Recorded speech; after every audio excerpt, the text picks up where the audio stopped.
Portes, tenho 3 considerações a fazer. A primeira delas é que hoje eu sou um privilegiado. Privilegiado em te conhecer pessoalmente Bacana. e entender tamanha bagagem e entender a sua essência e compreender e experimentar a sua essência. Porque você é um cara conhecido nacionalmente, eu tenho certeza que muitos às vezes te julgam, ao passo que muitos te admiram, e assim como eu, né? Muitas vezes a gente transita aqui no campo do amor e do ódio, mas o privilégio que eu tenho hoje é de conhecer pessoalmente e de entender a sua essência. E você é o cara que eu quero levar para minha vida. Você é Bacana. o cara que eu quero como um amigo, porque você tem essência. Esse é o primeiro ponto. Você tem personalidade e você tem um propósito de vida. Então, pronto, já estamos conectados. Segundo, e como as coisas acontecem, cara, e tudo se conecta. Eu, enquanto advogado criminalista que sou, ou que estou, promovo liberdade. Olha que loucura, cara. Bacana. Olha que loucura. Você falou de todas as liberdades aí, e eu complemento todas essas liberdades naquilo que eu faço, porque hoje eu promovo liberdades. Aquelas pessoas que se envolveram com a justiça e que têm a sua liberdade restringida, em alguns momentos eu elimino com essa privação, em outros momentos eu amenizo essa privação. Por quê? A liberdade não tem preço. Tem. Não tem preço. Qualquer que seja essa liberdade, ela não tem preço.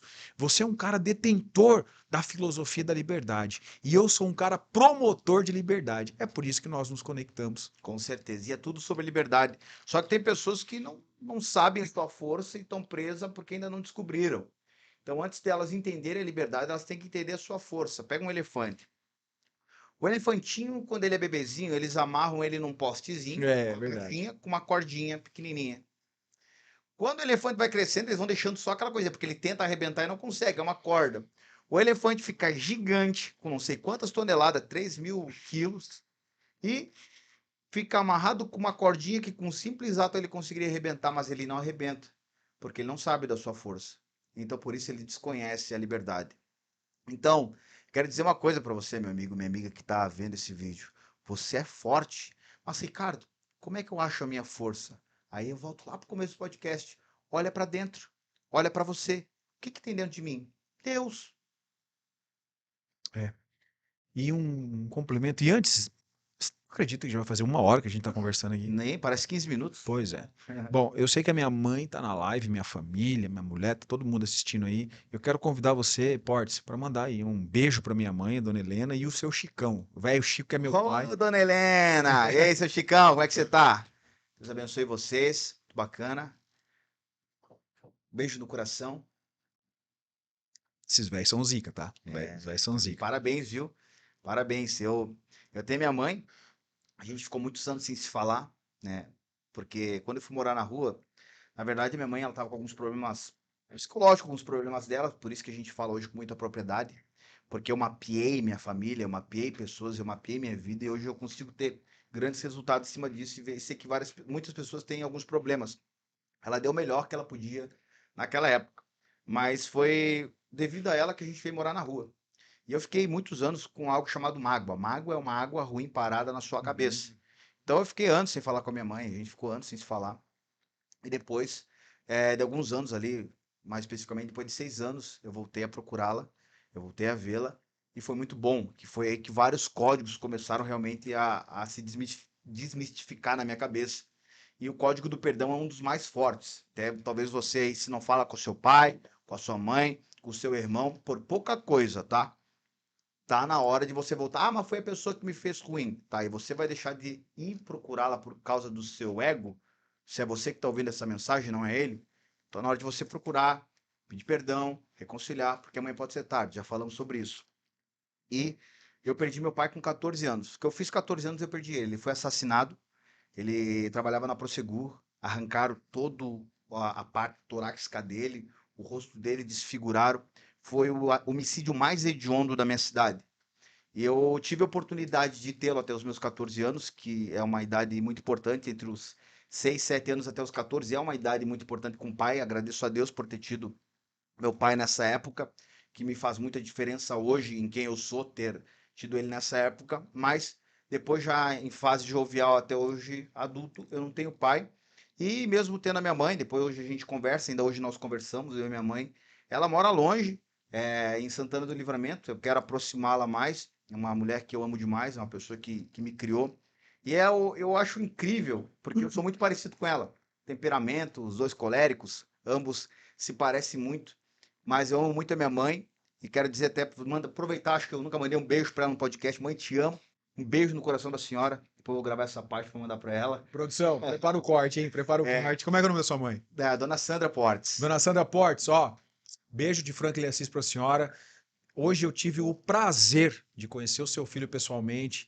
Pessoa incrível. Parabéns à senhora por ter posto ao mundo e criado um cara iluminado como o Portes, tá? Tem a minha gratidão e o meu reconhecimento. Ah, que bacana. Então, para complementar, eu quero dizer parabéns por você ter seus pais, né? E estão assistindo aí. Isso é muito bom.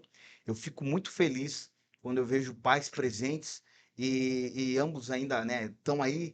Isso é muito bacana. E tem muita gente que tem seus pais perto, presentes e não valorizam.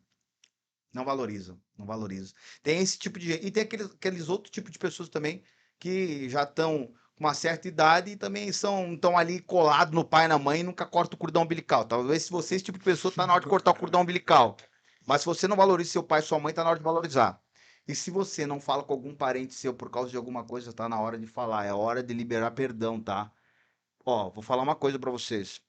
Mágoa, ressentimento, ódio é algo que você faz mal para você. É como uma dose de veneno que você toma todos os dias um pouquinho. Uhum. Então, pessoas que não liberam perdão, pessoas que têm mágoa, pessoas que têm ódio ou algum tipo de ressentimento com algum parente, com alguma pessoa, isso você está fazendo mal para você, para você. Eu gosto de falar isso, até peguei essa oportunidade para falar, porque tem pessoas que morrem infelizes. Fizeram tudo o que queriam na vida, mas foram infelizes porque nunca liberaram perdão, Sim. porque nunca falaram com aquela pessoa que tinha que falar. E talvez você está pensando assim, mas Ricardo, eu não falei e a pessoa já se foi. Como eu faço agora? Libera no seu coração. No seu coração. Ô, Foi Portes. velhinho. Ô, Portes. Incrível o que você falou agora, porque sobre perdão, eu acho que eu tenho até um vídeo aí no YouTube falando sobre isso, e na época eu trazia a seguinte reflexão. Suponhamos que Ricardo Portes cometa algo que traga uma mágoa para Franklin Assis, e eu fico magoado com aquilo. Ricardo Portes segue a sua vida, e eu sigo a minha vida com aquela mágoa. Aonde eu vou, eu sigo me alimentando daquela mágoa, daquela dor. Ricardo Portes está vivendo a vida dele. E às vezes eu estou viajando, eu vou para Dubai, eu vou para Paris, onde quer que eu esteja, eu estou ali me alimentando daquilo. Quando a gente perdoa, a libertação não é sobre aquele que te magoou ou que te fez um mal. É sobre você. É. É você liberar e falar assim, a exemplo, Ricardo Portes, vai e eu fico livre aqui para viver a minha vida. Então é legal isso aí. Cara, essa live, esse podcast aqui, não tenho dúvida que ele vai entrar para a história, Com certeza. tá? Sobre perdão. Aqui nós já falamos de Cristo, já falamos de família e agora sobre perdão. São princípios, né? Acho que a gente falou muito de princípios aqui.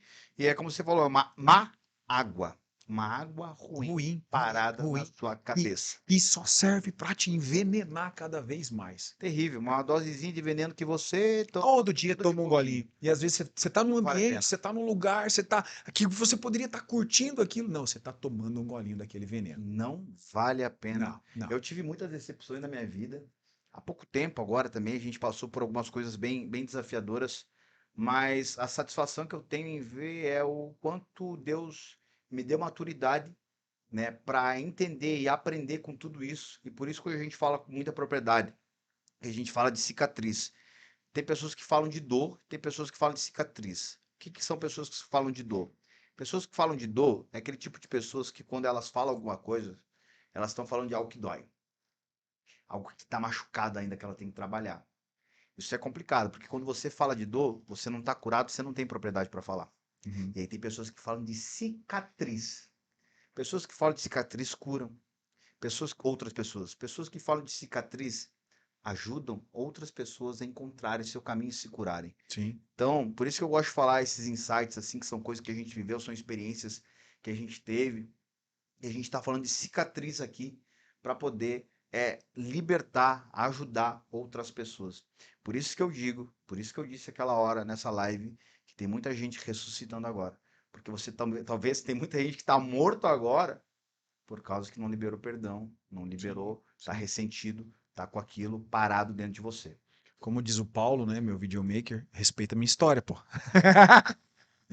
Olha só, Portes, porra, nós já estamos há 1h05 quase conversando, mas tem algumas coisas, alguns códigos aqui que eu preciso que você libere, porque assim, esse projeto do podcast, né, igual você falou nos teus stories hoje, o Dr. Franklin, aqui não tem doutor, né, cara? Aqui eu não tenho, primeiro que eu não tenho doutorado, e embora hoje eu esteja advogado, a proposta desse podcast foi justamente assim, afrouxar a gravata, tá? E vir aqui, ó, né, sem nenhuma ligação com a minha área de atuação, embora alguns colegas que vieram aqui são da área e outros virão, mas é ter acesso a pessoas que têm esse conteúdo que você está compartilhando aqui. Porém, naquilo que eu faço, e eu acredito que eu inspiro muita gente aí, e eu falo isso com propriedade pelos feedbacks que eu tenho, né? E a gente, quando inspira, tem que ter muita responsabilidade, porque você tem que inspirar para coisas boas. E você falou uma coisa que eu só para complementar. Poxa, quem que eu vou eleger para que seja o meu mentor, a despeito de Cristo acima de tudo? Quem que eu vou eleger para que eu seja inspirado? E o código é: se inspire em alguém que faz aquilo que fala. É É, o primeiro ponto, primeiro ponto. né? É aquele cara que faz aquilo que fala, é o primeiro detalhe. Porém, muitos advogados que me acompanham, que diz que se inspiram no meu dia a dia, e me pedem insights, dicas, códigos, drives a serem instalados. E muitas perguntas já vieram nas minhas caixas, né, nas caixinhas que eu abro no Instagram, mas ouvindo a tua história, eu vou largar uma braba para você. E essa braba, para você entender que não precisa ser advogado, não precisa ser da área jurídica, basta ter, basta descobrir a identidade, basta ativar o propósito. E a pergunta é: Franklin, eu moro numa cidade pequena. Eu moro numa cidade de 20, 25, 30 mil habitantes. Eu consigo prosperar nessa cidade pequena? E eu tenho a resposta para essa pergunta, mas eu queria ouvir de você, Portes, que é um cara que também veio de uma cidade pequena, né, passou por essa ambiência e hoje tem o reconhecimento que tem. Que recado você tem para essa pessoa que ainda está lá, nessa cidade pequena, com dúvidas se a prosperidade está lá ou não está? O que você tem de insight, de drive, de código para essa pessoa? Prosperidade. Acaba com dade, isso aí diz idade. Idade é tempo. Prosperidade, as pessoas confundem muito prosperidade com riqueza. A riqueza e a prosperidade, elas estão muito ligadas. Só que para você ter prosperidade, olha, Deus de novo, tem que ter Deus. Você pode ter riqueza e não ter Deus, você não é próspero. Você pode ter muitas coisas, não ser rico, mesmo tendo muito, mas você pode ser rico e ser próspero, que é um código violento. Vamos lá. Eu tenho um pé de. Vamos pegar uma hortelã. Peguei. Se eu tiver uma hortelã e eu plantar aqui em Balneário, numa terra sadia, se eu fizer o que tem que fazer com a hortelã vai fazer. O que vai acontecer com a hortelã? Ela vai prosperar. Se eu tiver no meio do nada e eu plantar hortelã, ela vai prosperar. Agora eu vou soltar um código para quem acha que talvez está numa cidade pequena, num lugar pequeno e quer prosperar. E eu vou contar a história. 4 homens tomando chá 50 anos atrás e fumando o narguile, que a gente chama aqui a xixa, no meio do deserto. Olharam para o meio do deserto e falaram: por que a gente não constrói uma cidade aqui? Construir uma cidade aqui? Vamos. Em resumo, 50 anos depois, eu estou falando de Dubai, um deserto gigantesco. Eu fui lá, tem o maior jardim do mundo no meio do deserto, tem plantação de árvores que nem sei como eles conseguem fazer aquilo no meio do deserto. O que eles fizeram lá, eu acho que eles pensam assim, o que é quase que improvável de ser feito. Ah, isso, vamos fazer isso. porque é tudo doideira lá. O que que eu Uhum. quero dizer com isso? Não importa o lugar. O que importa é a frequência. É quem você é. Que loucura. Agora eu quero soltar um código, talvez para quem está sempre no mesmo lugar e dá no mesmo jeito. Eu vou falar o que eu gosto de fazer. Não tem problema você estar na sua cidade, se é cidade pequena, não tem problema, como eu falei. Só que eu gosto de fazer uma coisa. Eu gosto de me mudar. Que nem agora, eu estou em Balneário, eu já estou olhando qual será o próximo lugar. Por quê? Porque cada vez que a gente se muda, que a gente quebra um padrão, que a gente quebra uma inércia, alguma coisa, a gente acessa uma frequência nova. Então, eu sempre aconselho para jovens que eu vejo assim, às vezes os jovens meus parceiros, ou mais novos, meu irmão, que mora na minha cidade natal, ele fala, pô, eu tô numa situação assim, assim, assado. Eu, cara, sai daí, meu.